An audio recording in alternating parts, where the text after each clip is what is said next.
Hello everyone, welcome back to my YouTube channel. और हम लोग आज नेक्स्ट टॉपिक के ऊपर बात कर रहे हैं। और ये टॉपिक सच में काफी इंटरेस्टिंग है। क्यों? क्योंकि यहाँ पे हिस्ट्री ऑफ बायोलॉजी आपको देखने को मिलेगा, यानी जो भी इम्पोर्टेंट रिसर्च हुई है वो सबको यहाँ पे मेंशन किया गया है। आपको यहाँ से पता लग जाएगा ऑल इम्पोर्टेंस रिसर्च है, साइंटिस्ट है, उन्होंने क्या क्या बताया है हमारी बायोलॉजी की हिस्ट्री में, वो यहाँ से पता आपको लगेगा। ये हमारे साइंटिस्ट के लिए है, ये ईयर यानी कौन सी ईयर में डिस्कवरी की थी, क्या किया था, क्या योगदान था, यानी कंट्रीब्यूशन ऑफ, हिंदी में उसको क्या कहते हैं और इंग्लिश में क्या कहते हैं। यानी हिंदी मीडियम इंग्लिश मीडियम दोनों स्टूडेंट्स की बायोलॉजी में कंपटीशन की तैयारी कर रहे हैं, वो भी कंपटीशन है।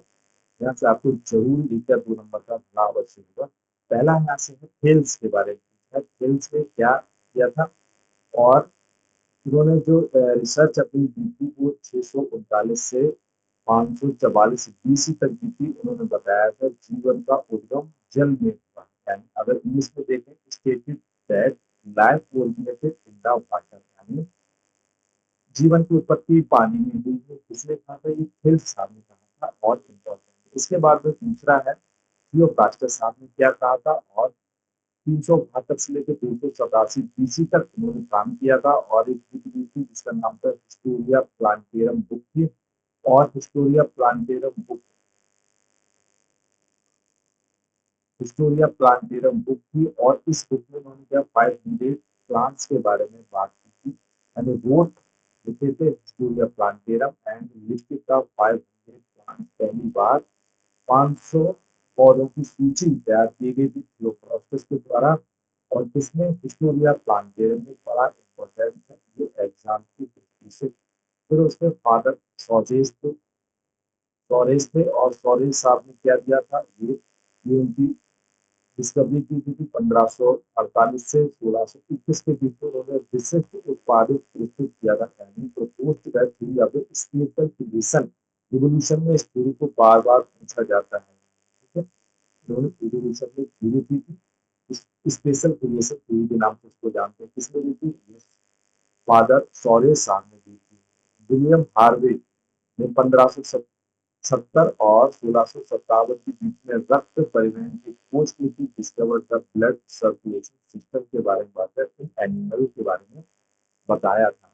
इसके बाद में रॉबर्ट हुक थे, उन्होंने 1665 में खोज की थी। और माइक्रोफेजिया लिखी थी। ये बुक इतनी बड़ी फेमस थी, माइक्रोफेजिया, ये याद रखना और कई बार एग्जाम में पूछा गया। Discover the cell Robert Hooke और रूट द माइक्रोफेजिया, ठीक है, इसको याद रखना। रॉबर्ट हुक, ठीक है। रॉबर्ट हुक केंद्र के बारे में सब कुछ जानता है, बट इनकी बुक है माइक्रोफेजिया, इसके बारे में जरूर याद रखना। आर कैमेरियस साहब ने क्या पौधों में लैंगिक जनन के बारे में बताया था। आर कैमेरियस साहब ने कब बताया था? ये 1694 में उन्होंने बताया था। Discover the sexual reproduction in the plants में बताया था। इसके बाद में जॉन रे ने स्पीसीज शब्द का दिया था। कई बार ऐसे नहीं कि find the species and it's concept के बारे में बताया था। तो ये जॉन रे साहब ने कब बताया था? 1730 में। कैरोलस लीनियस 1735 से लेकर 1753 तक इन्होंने सिस्टमा नेचुरी बुक की थी। और स्पेसिस प्लांटेरम बुक की थी। हिस्टोरिया प्लांटेरम और स्पेसिस प्लांटेरम, इसको याद रखना। इंट्रोड्यूस का बाइनोमेनक्लेचर, बाइनोमियल नोमेनक्लेचर भी कई बार पूछा है। बाइनोमेनक्लेचर किसने? सिस्टमा नेचुरी और स्पेसिस प्लांटेरम में मेंशन किया था। एडवर्ड जीनर ने 1796 में चेचक का टीका डेवलप किया था। डेवलप का वैक्सीन आपका स्मॉल पॉक्स के बारे में बताया। लेमार्क साहब ने 1909 में जूलॉजी के बारे में बताया था। और उन्होंने कहा था उपाधिक लक्षणों की वंशानुगति, ये इनकी बुक थी, ठीक है। And acquired the propose the inheritance of acquired character, कई बार एग्जाम में पूछा था। और लेमार्क साहब ने उनके बुक के बारे में भी याद रखना कि उसकी जूलॉजी थी, ठीक है। चार्ल्स डार्विन ने 1890 1809 से लेकर 1883 में तक योजना स्पीसीज के बारे में बताया था। प्राकृतिक गौण सिद्धांत को कहते हैं, propose the natural selection and the survival of the fittest. उन्होंने कहा था सर्वाइवल ऑफ द फिटेस्ट। ठीक है। इसके बाद एपीजे कैंडोली साहब ने 1813 में टैक्सोनॉमी शब्द का आविष्कार किया था, यानी दिया था। एपी टैक्सोनॉमी शब्द के बारे में बताया एपीजे कैंडोली। रॉबर्ट ब्राउन ने 1773 से 1858 में केंद्रक और ब्राउनी गति के बारे में बात की थी, यानी discover the nucleus and Brownian motion के बारे में बताया। ठीक है। डवार्सन साहब ने 1835 में इन्हें सारकोड नाम दिया था। ठीक है। सारकोड नाम दिया था। हमारे सुगंध साहब ने हमारे घर प्रोटोप्लाज्म नाम दिया था। क्वांटम प्रोटोप्लाज्म नाम। और स्लाइडन ऑन स्वाइन ने कई बार पूछा है 1838 से 1839 तक उसका सिद्धांत उन्होंने दिया था। Propose the cell theory Schleiden और स्वाइन ने कब दी थी? 1838 से 1839 के बीच में। वो डिग्री 1840 से 1935 के बीच में उन्होंने परिवर्तन सिद्धांत दिया था। ठीक है। उन्होंने क्या प्रपोज म्यूटेशन थ्योरी वो डिग्री कई बार एग्जाम में पूछा है। आर बच्चू साहब ने 1858 में नई कोशिकाओं पूर्व कोशिकाओं से उत्पन्न हुई कॉन्सेप्ट दिया था। All cells arrive from preexisting cells, क्योंकि सेल्स डिवाइड करके जीव बना नई सेल्स आती है, पहले से मौजूद कोशिकाओं से ही नई सेल्स बनती है। लुईस पास्चर साहब ने 1861 में germ theory of the disease के बारे में बताया था। Germ theory of the disease Lewis pasture ने बताया था। ठीक है। और जर्म थ्योरी हमारे बीसमान ने दी थी, तो डिजीज के बारे में आया तो रिचर के साथ प्रपोज का germ theory of the disease. ठीक है। इसके बाद में मेंडल साहब ने 1866 में अनुवांशिक के नियम दिए थे। Founded law of the intelligence के बारे में बताया था। अर्नस्ट हीकल साहब ने 1834 से 1899 के बीच में रिकैपिटुलेशन थ्योरी दी थी। कई बार एग्जाम में पूछा है रिकैपिटुलेशन थ्योरी किसके द्वारा दी गई थी? अर्नस्ट हीकल साहब के प्रपोज द रिकैपिटुलेशन थ्योरी के बारे में बताया था। हक्सले साहब ने 1868 में जीव द्रव का भौतिक आधार है, यानी static protoplasm is the physical basis of the life के बारे में बताया था। मिसर साहब ने 1869 में डीएनए की खोज की थी और न्यूक्लियस नाम दिया था। मिसर साहब ने discover the DNA called the इसको न्यूक्लियन कहा गया। पुणे साहब ने एंजाइम्स के बारे में बताया था और एंजाइम सब भी दिया था। पॉइंट एंजाइम पुणे साहब ने दिया था। और न जाने कितनी बार पूछा है अंजाम सब किसके द्वारा दिया गया था? पूरे साहब के द्वारा दिया गया था। और कब दिया गया था? 1878 में दिया गया था। एम फ्लेमिंग साहब ने 1879 में क्रोमेटिक शब्द दिया था और माइटोसिस का उदाहरण बताया था। डिस्कवर द क्रोमेटिन बताया था इन्होंने और डिस्क्राइब द माइटोसिस के बारे में बताया। एडवर्ड स्टास बर्गर 84 में पौधों में निषेचन के बारे में बताया। Describe the fertilization of the plants के बारे में बताया। हाँ। ठीक है। 20 बार में हमारा क्या है? Germ class theory. उसका theory of the germ class. ठीक है। Suppose the theory of the germ class हमारी। ठीक है। जर्म क्लास और जर्म थ्योरी में अंतर होता है।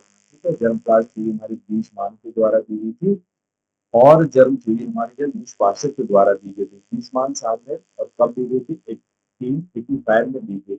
वेल्डर साहब ने 1888 में क्रोमोसोम शब्द दिया था। वेल्डर कई बार पूछा है। क्वांटा टर्म क्रोमोसोम के बारे में बताया था। एल्टमान ने क्या दिया था? माइटोकॉन्ड्रिया को बायोप्लास्ट नाम दिया था। क्वांटम माइटोकॉन्ड्रिया एज द बायोप्लास्ट ने कहा था एल्टमान साहब ने। ठीक है। नवासन साहब ने बेंडा सी बेंडा ने हमारे क्या माइटोकॉन्ड्रिया कई बार पूछा है। माइटोकॉन्ड्रिया किसने टर्म दिया था? तो बेंडा ने दिया था। बायोप्लास्ट किसने कहा था? एडमान साहब ने कहा था। तो वो डी कौन और ठीक है सारमार्क।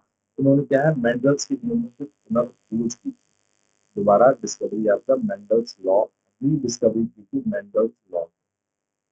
ठीक है। एक नवासन साहब ने जो शुरू किया था 1898 में double fertilisation and triple fusion. Nawaschin साहब ने बताया था डिस्कवर द डबल फर्टिलाइजेशन और ट्रिपल फ्यूजन एंजियोस्पर्म बताया था। ये कई बार पूछा गया है, इसको भी याद रखें।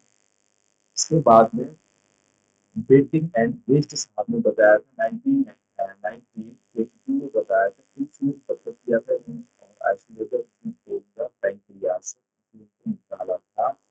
बेटिंग और वेस्ट साहब ने ए आई ओपेरॉन साहब ने 1924 को जीवन की रासायनिक उत्पत्ति के बारे में बताया था। Propose chemical origin after life के बारे में बताया था ए आई ओपेरॉन साहब ने। इसके बाद में हमारा क्या है, हरमन मुलर साहब ने क्या बताया था 1927 को एक्सरे से म्यूटेशन प्रयोग एक्सरे से म्यूटेशन के बारे में बताया। म्यूटेशन बढ़ेगा एक्सरे से, कई बार एग्जाम में पूछा है, इसको याद रखना है।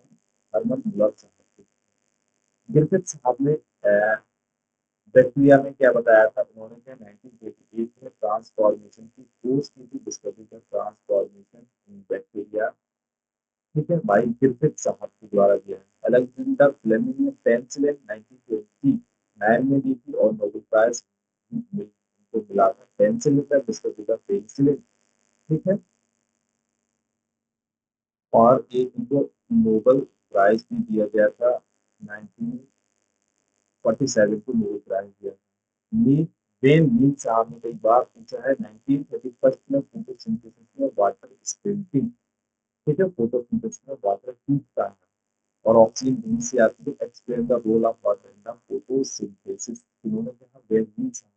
नॉल और रस्का कई फेमस है। 1932 में इलेक्ट्रॉन माइक्रोस्कोप का आविष्कार invented the electron microscope knoll और रस्का। एजी टेंसले साहब ने 1935 में इकोसिस्टम वर्ड दिया था, न जाने कितनी बार एग्जाम में पूछा गया है। वंडर तक इकोसिस्टम के बारे में बताया था। एच ए क्रेब्स उन्होंने बताया था 1937 में सिट्रिक साइकिल, ठीक है, के बारे में बताया। Propose the citric acid in Krebs cycle के बारे में बताया। ठीक है, और जबूता और सुमिति, उन्होंने जिब्रेलिन हार्मोन खोजा था। कब खोजा? जबूता और सुमिति साहब ने 1938 में जिब्रेलिन हार्मोन की खोज की थी, डिस्कवरी द जिब्रेलिन हार्मोन। कई बार एग्जाम में पूछा है। रूमेन और केमिन कामिन, रूमेन और कामिन साहब ने 1941 में फोटोसिंथेसिस में जल, फोटोसिंथेसिस में ऑक्सीजन जल से आता है, ये सिद्ध किया था। Prove that oxygen in photosynthesis comes from the water. किन्होंने किया था? रूमेन और पुणे साहब ने किया था। रूमेन और कामिल साहब ने किया था, इसको याद रखना। इसको फिर इसके लिए है एवेरी मैकलॉयड्स और मैकार्टी साहब ने 1944 में डीएनए जेनेटिक मटेरियल, इन्होंने कहा था प्रपोज डीएनए का जेनेटिक मटेरियल। किसने कहा था? हमारे एवरी मैकलॉयड और मैकार्टी साहब ने। पोर्टर साहब ने एंडोप्लाज्मिक रेटिकुलम की खोज की थी। पोर्टर साहब कब की थी? 1945 में डिस्कवरी ऑफ एंडोप्लाज्मिक रेटिकुलम के बारे में बताया था। लीडर और टेटम साहब ने एक बैक्टीरियल कॉन्जुगेशन के बारे में बताया था। Bacterial conjugation, discovery bacterial conjugation, कई बार एग्जाम में पूछा है। लीडर और टेटम साहब। बर्बरा मैकक्लंटन साहब ने 1950 में ट्रांसपोसोम, जिसको जंपिंग जीन के नाम से भी जानते हैं, ट्रांसपोसोम की खोज की थी, डिस्कवरी द ट्रांसपोसोम, जिसको जंपिंग जीन कहते हैं। लेडी मेंडल भी इनको कहते हैं। ठीक है, चारगाफ नियम दिया था डीएनए में प्यूरिन, जैसे पिरिमिडिन से बताया। ठीक है, प्यूरिन हमारे क्या है? पिरिमिडिन है। और का चारगाफ के रूल्स, यानी एडमिन थायमिन ग्वानिन और साइटोसिन, इनके बीच में ये डबल बॉन्ड होता है, ग्वानिन और साइटोसिन ट्रिपल बॉन्ड होता है। ये चारगाफ रूल बताया दिया। ठीक है, और इसके बाद में अच्छे एंड जे साहब ने क्या बताया था 1952 में डीएनए जेनेटिक मेथड ये सिद्ध किया था। कंफर्म द डीएनए का genetic method using the T2 lambda. इसके बाद में है हमारे कौन, वॉटसन और क्रिक ने 1953 में डीएनए का डबल हेलिक्स मॉडल दिया था। बड़ा कॉमन क्वेश्चन है, अधिकतर पूछा जाता प्रपोज का डीएनए डबल हेलिक्स मॉडल दिया था। मिलर और यूरे साहब ने 1953 में प्रथम कार्बनिक अणु बने, जैसे synthesis first organic molecules in the lab किया। इसके बाद में जोनास एंड साल्क साहब ने 1944 में पोलियो वैक्सीन बताया था, डेवलप द पोलियो वैक्सीन। ठीक है, जोनास और साल्क साहब के द्वारा दिया गया था। जैकोब और मोनाल्ड का मॉडल बड़ा फेमस है, इन्होंने क्या है लैक ओपेरॉन मॉडल दिया था 1961 में दिया था, और proposed lac operon model in the E coli में इन्होंने दिया था, इसको भी याद रखना। ठीक है, कॉनवर्क और ओकोआ, कॉनवर्ज और ओकोआ साहब ने डीएनए सिंथेसिस किया था, सिंथेसिस डीएनए बायोलॉजिकली सिंथेसिस किया था। ठीक है, सीबेरी और ओका साहब ने क्या क्या किया था 1959 में आरएनए का कृत्रिम संश्लेषण किया, artificial synthesis of the RNA, बड़ा इंपॉर्टेंट है ये, सीबेरी ओका साहब ने। ठीक है, रॉबर्टसन साहब ने 1959 में यूनिट मेम्ब्रेन का मॉडल दिया था, in propose the unit membrane model, इसके द्वारा दिया रॉबर्टसन साहब के थे। कैल्विन साहब ने 1961 में Calvin cycle oxygen CO2 fixation के बारे में बताया था, propose the Calvin cycle and photosynthesis Calvin साहब ने दिया था। निर्बर्ग और मैथी साहब ने क्या चीज प्रपोज किए थे 1961 में ही, इन्होंने क्या है जेनेटिक कोड के बारे में बताया था, डिस्कवर द जेनेटिक कोड्स के बारे में इन्होंने बताया था। और इसके बाद में इन्होंने क्या है नास नास एंड नास नास और नास ने 1963 में माइटोकॉन्ड्रिया में डीएनए की खोज की थी, नास एंड नास, कितना इंपॉर्टेंट क्वेश्चन है ये, discovery the DNA in the mitochondria. ठीक है, सिंडी फॉक्स साहब ने 1964 में microsphere theory microsphere theory of origin of life के बारे में propose the microsphere in the origin of the life के बारे में बताया था। हैश एंड स्लैक साहब ने 1964 में C4 पाथवे खोजा था, discovery hash and slack C4 pathway के बारे में बताया। H.G. खुराना साहब ने क्या कहते हैं 1970 में जीन का आर्टिफिशियल सिंथेसिस किया था, न जाने कितनी बार ये एग्जाम में पूछा गया है, सिंथेसिस ऑफ द आर्टिफिशियल।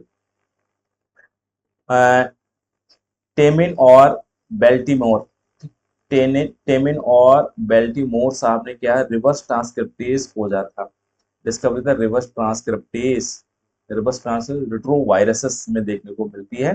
ठीक है, ये आरएनए से डीएनए यहाँ पे बनता है, किसके द्वारा है टेमिन और बेल्टीमोर साहब ने। सिंगर और निकोलस साहब ने 1974 में फ्लूइड मोज़ेक मॉडल दिया था, ये फ्लूइड मोज़ेक मॉडल दिया, propose the fluid mosaic model in the membrane.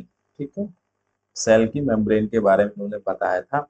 इसके बाद में मिलिस्टीन और कोलर साहब ने क्या दिया 1975 में मोनोक्लोनल एंटीबॉडी के बारे में बताया था, develop the hybridoma technique, monoclonal antibody के बारे में बताया था। ठीक है, माइलस्टीन एंड कोहलर साहब ने द्वारा। इसके बाद में हमारा है गिलबर्ट मैक्सिमम और सेंगर साहब ने, गिलबर्ट मैक्सिमम एंड सेंगर साहब ने डीएनए सीक्वेंस विधि के बारे में बताया था, developed DNA sequence in the technique के बारे में इन्होंने बताया था। लुइस और एडवर्ड साहब ने क्या बताया था, ये कब बताया था 1978 में होमोजेनेटिक जीन्स के बारे में बताया था, डिस्कवर द होमोजेनेटिक जीन्स। और एल्टमैन एंड सेच साहब ने 1982 से लेके 84 तक राइबोसोम खोजा था, इन्होंने डिस्कवर द राइबोजाइम्स। ठीक है, राइबोजाइम्स कैटालिटिक आरएनए होते हैं, बड़ा इंपॉर्टेंट है इसके बारे में। ठीक है, कैरी मुलिस साहब ने पीसीआर की खोज की थी, कब की थी 1986 में की थी। पॉलीमरेज चेन रिएक्शन है इसमें, टैग पॉलीमरेज एंजाइम्स यूज होता है, डेवलप्ड पीसीआर टेक्निक के बारे में बताया था। इसके बाद में पुरुषनाथ साहब ने प्रियोन्स 1979 में प्रियोन्स जो प्रोटीन्स के बने होते हैं, डिस्कवरी ऑफ द प्रियोन्स के बारे में बताया था।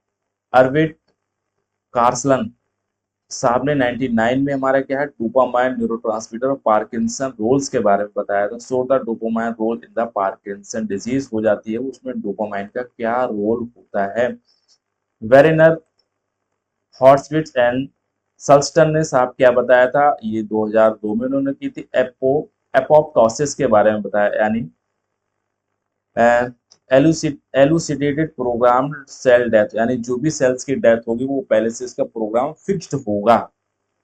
मार्शल और वेरेन साहब ने क्या बताया था 2005 में रिसेंटली खोज हेलिकोबैक्टर पाइलोरी एंड गैस्ट्राइटिस के बारे में बताया था उन्हें, discovery of the Helicobacter bacter pylori role in the gastritis, इन्होंने बताया था हमारे, ठीक है, इंटेस्टाइन यानी हमारे स्टमक में एक बैक्टीरिया होते हैं जिसको